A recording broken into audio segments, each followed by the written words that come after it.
And when you start talking about like the fact that Elon Musk isn't getting anything done, they always just go back to like trans opera in Siberia. Mike Johnson today, it sounds like there was I think this was the press conference today. Somebody mentioned it, that there was some press conference of Republicans just lying to people. Mike Johnson is just out there bragging about this administration. He thinks they're doing great. And maybe he really thinks that. Maybe he doesn't really understand how this shit works. Maybe he doesn't understand what he's looking at. But he's listened to this list of accomplishments he rattles off from Trump and this administration. Most of them either aren't true, are made up, or haven't happened yet. I think there's like one thing on this list that has actually happened. If he just stood at the speaker's rostrum and read off all his list of accomplishments since January 20th, we'd be there all night. I don't expect it will go that long. He's going to give a truncated version of this. But there really is so much to celebrate. The president has already notched impressive lists of wins in so many categories. There's a few. Securing the border so well that border crossings have hit an historic low. Deporting criminal illegal aliens. Taking on the cartels. They were at historic lows already. Like all this stuff already happened. He's just listing off things that are happening. But to say that these are Trump accomplishments is silly. Directly.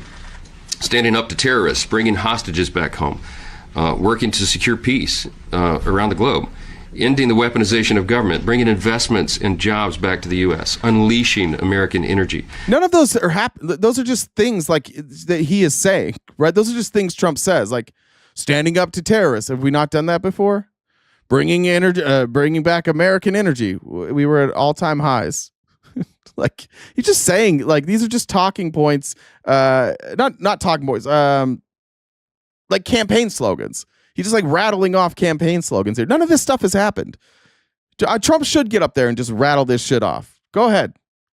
Tell the people how good things are going. Keeping men out of women's sports that the Democrats don't see. Now, this is a theme. I can tell you, whatever Republicans say, we have to be honest about this. What we are up against with the Republican Party, specifically the men in the Republican Party, this is actually their number one issue. This is actually the thing they care about the most. This is the thing that they talk about the most. It's the thing they think about the most. It's the thing that impacts them the least, but it's all they talk about. They have to bring this up every single time they speak. And when you start talking about like the fact that Elon Musk isn't getting anything done, they always just go back to like trans opera in Siberia, where I don't remember where it was. I don't think it was Siberia. I think it was somewhere in South America. It's always the same thing. Like this is all they think about. Seem to agree with us on, and cutting waste, fraud, and abuse. I mean, all this has been happening in just 43 days. It's hard to believe. He's just been in office 43 days, and that's just one. I agree there. It feels like about 5 years. Sample list of what's been accomplished. It is, as our whip said, promises made, promises kept. And none of those things have happened, though, right? Like that's just a wish list. Here's what we think he's doing. Then Mike Johnson is asked about the protesters that we've seen everywhere, and shout out everybody who's going to these town halls and protesting Republicans. Now, Republicans are giant pussies, so they're just like, oh, we're not going to do town halls anymore. And Mike Johnson's begging them, please don't do town halls anymore. But here's Mike Johnson now lying about George Soros and saying that nobody's actually angry. This is just George Soros getting people out there to pretend they're angry. And by the way, Democrats are human beings. If they are angry because jobs are being cut, if they are angry because benefits are being cut, if they are angry because now they don't have access to medical care, they're humans. They should be angry. And that's fine. I don't care if they travel 300 miles to yell at a congressman. They're still mad. They're still people.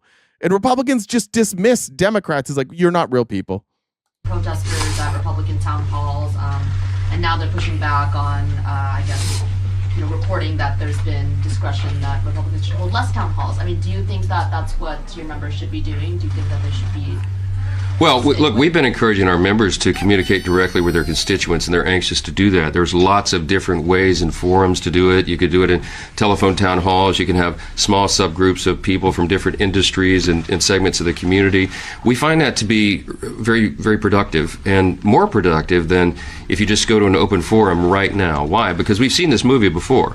George Soros funded groups and others literally pay protesters, and I don't think that's been in any movie before, but I have screenshot after screenshot after screenshot of Charlie Kirk literally paying people to come to Trump rallies. So I don't. In fact, I don't even know. I'm sure somehow somebody's been paid to go to a rally, but I'm sure it exists. I'm sure that Democrats have been paid. But can somebody show me an example? Because I don't know if I've seen one. I saw my friend Hakeem Jeffries decrying that I've said that, but we know that is a fact. Democrat activists who don't live in the district very often will show up for these town hall events, and they'll go in an hour early and they'll fill all the seats. And so the constituents and the people from the community that are actually represented don't even get a seat. Why don't they go early? Now, I'm not saying everyone in these, all the Democrats in these town halls that you've seen on television were not from the local area, but look. Most of the people I've seen speaking are talking about local issues. It's not like I'm seeing a bunch of people stand up there and just scream. Like, they're talking about local issues every time. So I've seen them bringing up specific examples of that congressman. I don't agree. I don't believe him. I don't think that there's ever been any evidence that they're bringing people from outside of the congressperson's district. I've never seen any evidence of that. But either way, the questions that are being asked of a congressperson. And if those people are in their district, it doesn't matter if they're Republican or Democrat. And if you have tens of thousands of Democrats who are upset, who are showing up to these meetings, you've got a real fucking problem. Because say what you want, town halls were being held during the Biden administration. I didn't see Republicans out there pointing to specific instances and saying, what are you going to do about this thing that you claim you disagree with, but you're not doing anything to stop? I don't remember those. Are you guys just, Republicans are just lazy? Or you couldn't find something that you thought that the people were lying about? I don't know. Are we just better at participating in democracy than you guys are? Is that what you're saying? You guys should all just sit back and let it happen to you like us Republicans. You close your eyes and you just let it happen. They'll lube it up fine. You'll be all right. There are people who do this as a profession.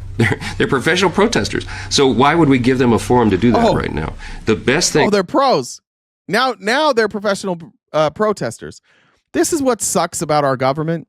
And this is what sucks about Mike Johnson is people are asking real questions. And he's just like, I'm not going to answer any of those questions because those people are fake. They're paid protesters. So I'm not going to answer the questions. I would love to hear I would love to hear Mike Johnson answer the question. Hey, what do you do now? What is your job these days? Seems like Elon's doing your job. What do you do now? The only time we ever see you is when you're holding a press conference to suck off Donald Trump. That's the only time we ever see Mike Johnson. When's the last time you saw Mike Johnson when he wasn't just there to be like, oh, Donald Trump is so amazing. I got to call my son. The thing that our members can do is communicate directly, frequently, consistently with their constituents, and there are other avenues to do it than just going in to try to give the other side sound bites. I mean, well, I can tell you, I've tried to talk to Andy Biggs. My number, every single time I call Andy Biggs, or they call me, excuse me, I get put on hold to ask him a question, and every time it's my turn to ask a question, they hang up on me. It's happened 3 times in a row. Every single time. Because you can hear it. I don't know if you've ever been on a call, like waiting on hold, and then it's your turn. You all of a sudden hear it. It goes to like live, like you're hearing a recording, and then you can hear it like clicks, and it's live, and it's a little more echoey. That happens every time. It goes, and then you hear the echoey, and then it's like, oh, they're no longer here, and it drops me from the call. So not only do I not hear him say anything, I don't hear the call where they're like, oh, they must have hung up, and they also don't publish that call. So next time we're gonna have to screen record it or something.